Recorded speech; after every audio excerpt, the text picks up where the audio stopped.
ঝালকাঠি জেলার রাজাপুর উপজেলায় চটিখোলা গ্রামে এক অসহায় নারীর আর্তনাদ। তিনি টাকা দিয়ে প্রকৃত মালিকের কাছ থেকে জমি কিনেছেন 2002 সালে।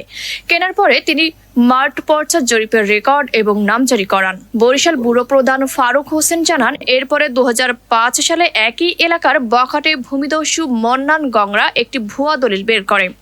এছাড়াও জমি কেনা সত্ত্বেও এলাকার বখাটে মন্নান খলিফার গংরা রেশমার কাছে চাঁদা দাবি করেন এবং তার জায়গার গাছ কেটে নিয়ে যায়। এমনকি তাকে জীবননাশের হুমকিও দেওয়া হয়।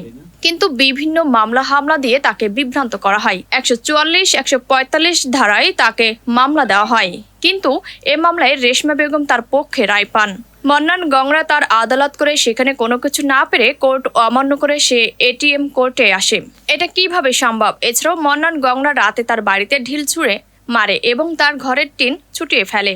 এর হাত থেকে সে বাঁচতে চায়। রেশমা বেগম এর কারণে জীবন নিরাপত্তায় ভুগছে, কারণ এই মন্নান গংরা এলাকার একাধিক মামলার আসামি। তাই সঠিক তদন্ত সাপেক্ষে আইনের কাছে বিচারের দাবি জানাচ্ছে এবং প্রশাসনের দৃষ্টি কামনা করছেন। আমার ছোট বোন এখানে অনেকদিন তোমার আমার ছোট বোন রেশমা অনেকদিন তোমার যেখানে বসবাস করতে আছে। তারপর এখানে পাকা ঘরে তোলার জন্য কাজ শুরু করার পরে এখানে প্রতিপক্ষ যে মন্নান খলিফা আছে, সে আমার ছোট বোন রে হয়রানিমূলক মামলা এবং মামলা হামলার ভয় দেখাচ্ছে। আর লোকজন এসে ঘর বাড়ি উচ্ছেদ করার হুমকি দিচ্ছে।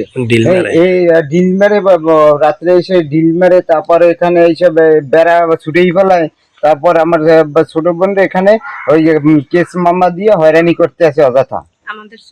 আমাদের 44-এ আমরা রায় পাইছি। আমার ছোট বোন এখন আপনারা কি চাচ্ছেন? মূলত আমরা চাইছি এর এই যে অযথা যে হয়রানি করতে আছে, আমরা এর প্রতিকার চাই। প্রতিবাদ চাই।